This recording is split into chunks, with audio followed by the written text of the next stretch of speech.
Sobat Literasi, selamat datang di Ngobrolin Buku. Gue Fani, Gue Salsa, kita dari kelas 10-9.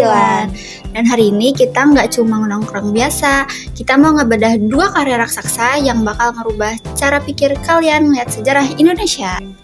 bener banget, gue bakal bawa kalian masuk ke dilema batin seorang gadis Indo di novel Keberangkatan karya N. Hadini. Ini soal cinta yang rumit di tengah panasnya politik zaman dulu. Dan gue bakal ngimbangin dengan cerita yang lebih berani, yaitu Cantik Itu Luka dari Eka Kurniawan, sebuah kisah tentang kutukan kecantikan dan sejarah yang perih. 2 perspektif berbeda, satu obrolan seru. So, jangan kemana-mana, yuk kita mulai. Ngobrolin buku kali ini dimulai dari gue yang bakal ngebahas novel Cantik Itu Luka karya Eka Kurniawan. Novel ini bukan cuma cerita tentang keluarga, tapi juga tentang sejarah Indonesia, trauma, dan kritik sosial tentang kecantikan. Emang kenapa sih lo pilih novel itu? Seberapa penting dia buat dibahas? Nah itu karena novel ini dianggap salah satu karya sastra Indonesia modern yang paling berpengaruh. Ceritanya berani, penuh simbol, dan mengangkat sejarah Indonesia dari sisi yang gelap, bukan cuma heroik, tapi juga penuh luka. Jadi ceritanya tentang apa sih? Jadi cerita dibuka dengan kejadian mengejutkan. Dewi Ayu bangkit dari kuburnya setelah 21 tahun meninggal.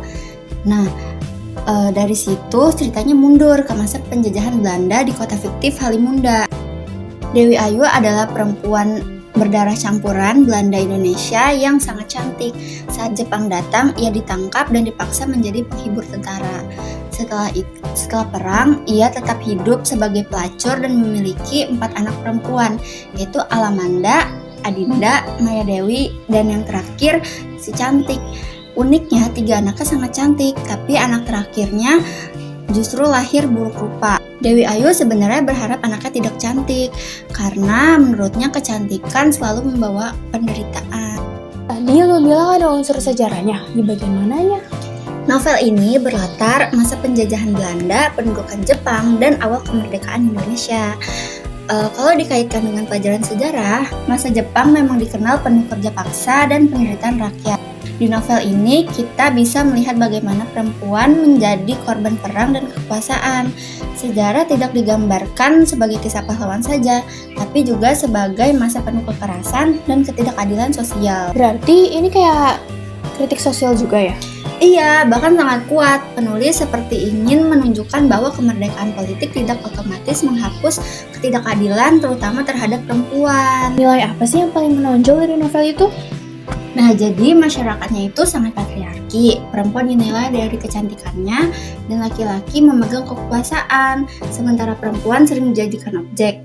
Kalau dibandingkan dengan zaman sekarang, standar kecantikan tetap ada, tapi perempuan sudah punya lebih banyak kesempatan untuk menentukan hidupnya sendiri. Novel ini seperti mengingatkan bahwa pola pikir lama masih bisa muncul kalau kita tidak sadar. Menurut lu, bagian menarik paling apa dari novel itu? Pertama, kecantikan sebagai kutukan. Biasanya cantik dianggap anugerah kan, tapi di sini justru jadi sumber luka. Terus kedua, ada obsesi dan kekuasaan dalam cinta. Nah, itu beberapa tokoh laki-laki mencintai dengan cara posesif dan penuh dengan ambisi. Ketiga, trauma yang diwariskan. Luka Dewi Ayu tidak berhenti di dirinya, tapi juga anak-anaknya ikut merasakan. Ini relevan dengan konsep trauma generasional. Menurut lu, kenapa Dewi Ayu berharap anaknya terakhir nggak cantik? Padahal kan biasanya ibu-ibu tuh pengennya anaknya tuh cantik gitu ya pas lahir. Ini kenapa malah kebalikannya? Itu karena dia sudah merasakan sendiri bahwa kecantikannya membuatnya dieksploitasi, dijadikan objek, dan menderita. Itu menunjukkan betapa dalamnya traumanya. Terus bagian dari bangkit dari kuburnya itu apa maknanya? Itu bagian dari realisme magis. Hal yang tidak masuk akal diceritakan seolah-olah biasa saja. Secara simbolis, kebangkitan Dewi Ayu menunjukkan bahwa masa lalu tidak pernah benar-benar mati. Luka sejarah bisa muncul kembali kapan saja. Jadi menurut lo buku ini tuh cocok buat siapa?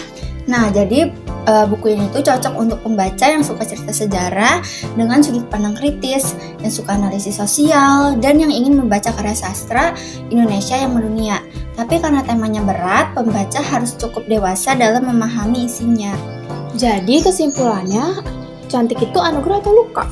Di novel ini, cantik bisa jadi luka kalau masyarakat masih memandang perempuan sebagai objek dan bukan manusia utuh. Dan jadi segitu aja ngobrolin buku tentang novel gue ini. Kita lanjut ke novel kedua yuk. Oke, jadi sekarang gue pengen ajak kalian jalan-jalan ke masa lalu lewat novel legendaris karya N. Hadini yang judulnya Keberangkatan. Jujur ya, pas baca buku ini tuh rasanya kayak lagi dengerin temen curhat gitu soal masalah hidupnya yang super pelik. Serius, pelik gimana tuh? Judulnya aja Keberangkatan, kayak mau traveling ceria gitu. Nah justru itu, langsung aja yuk kita bedah. Jadi tokoh utama kita namanya Elisa. Dia ini pramugari maskapai Gia, Garuda Indonesia, yang cantik, pinter, tapi hidupnya nggak semulus karirnya. Bayangin dia punya keluarga yang toksik banget, ibunya gila harta dan gak sayang anak. Wah, red flag banget ya ibunya. Terus konflik utamanya apa? Masalah keluarga doang? Oh tentu tidak, masalah makin runyam pas keluarganya mutusin buat pindah ke Belanda karena situasi ekonomi dan sentimen lingkungan saat itu. Tapi Elisa, dia kekeh mau tinggal di Indonesia karena dia ngerasa hatinya tuh merah putih banget. Duh, dilema banget, pilih keluarga atau negara ya? Betul banget, mana pas dia lagi sayang-sayangnya sama cowok lokal namanya Sukoharjito, malah dihianatin. Perjalanan Elisa ini sebenarnya adalah perjuangan nyari jati diri di tengah penolakan keluarga dan dunia. Tunggu dulu, tadi lu nyebut soal pindah ke Belanda, itu emangnya lagi musim atau lagi gimana di zaman itu? Nah itu dia poin pentingnya, kalau kita kaitkan sama sejarah, setting novel ini tuh pas banget sama kondisi Indonesia tahun 50-an. Saat itu lagi masa transisi di mana banyak sentimen anti asing atau anti Belanda lagi tinggi-tingginya. Oh, jadi berarti Elisa ini kena imbas politiknya juga dong? Ya, betul sekali. Lewat Elisa, N. Hadini nunjukin fakta sejarah kalau banyak orang keturunan yang merasa terasing di tanah lahirnya sendiri. Kondisi sosial politik inilah yang bikin keluarga Elisa milih buat pulang, padahal bagi Elisa rumahnya di sini. Tapi gue penasaran deh, Elisa ini kan pramugari ya, pergaulannya pasti bebas banget kan? Gaya hidupnya gimana? Satu hal yang gue salut dari dia adalah prinsipnya. Meskipun dia pergaulannya luas, tapi dia tuh tetap pegang adat ketimuran yang kuat banget. Dia nggak mau kebablasan meskipun teman-temannya punya gaya hidup yang lebih bebas. Berarti dia punya filter yang kuat dong ya, buat dirinya sendiri. Banget. Kalau dibandingin sama zaman sekarang, Elisa tuh contoh nyata kalau identitas itu bukan soal warna kulit atau wajah bule, tapi soal nilai apa yang kita bawa di dalam hati. Gue nangkepnya sih novel ini kayak mau nyenggol masalah rasisme juga sih ya. Ya bisa dibilang sih kayak gitu ya. Gue nangkep juga ada kritik sosial yang dalam banget. Dan Hadini tuh kayak mau nyenggol gimana masyarakat kita seringkali punya bias atau prasangka. Elisa ditolak lingkungannya karena dianggap asing, tapi di sisi lain dia dihianatin sama Suko, orang yang paling dia sayang banget, cuma demi status atau tekanan lain. Jadi penulis tuh mau bikin kita sadar kalau ketulusan itu nggak mandang ras. Dari sekian banyak plot twist nih, mana bagian yang bikin lo nyesek banget? Pas Elisa nemuin Pak Tolip, pelukis yang jadi kunci misteri masa lalu ibunya. Di situ kelihatan banget kalau Elisa itu sebenarnya haus kasih sayang yang tulus. Dia kuat di luar, tapi sebenarnya rapuh di dalam. Duh, jadi makin penasaran. Berarti buku ini worth it banget dong buat dibaca. Wajib banget, buku ini masuk reading list kalian, apalagi buat yang lagi ngerasa bingung soal jati diri. Bahasanya cantik, ceritanya dalam, dan sejarahnya dapet banget. Jadi apa sih kesimpulannya? Jadi kesimpulannya, keberangkatan itu bukan cuma soal pindah negara, tapi soal keberanian buat milih siapa diri kita sebenarnya. Oke, jadi itu dia bedah tuntas novel Keberangkatan dan Cantik Itu Luka. Gimana menurut kalian? Seru banget kan bahas sejarah lewat perspektif yang beda kayak gini? Pastinya dong, semoga obrolan kita tadi bisa ngasih insight baru buat kalian tentang betapa kayanya sastra Indonesia. Oke deh, makasih udah dengerin segmen Ngobrolin Buku Kali ini, gue Fani, gue Salsa, pamit undur diri. Sampai ketemu di bedah buku selanjutnya. Keep reading and stay awesome. Bye-bye!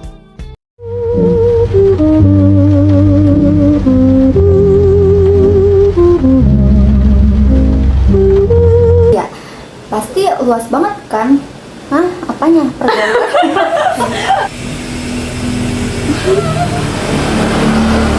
itu yang ngawas itu kedengeran. Emang kenapa sih lu pilih novel itu? Berarti yang penting sih dia buat apa? Buat dibahas. Oh,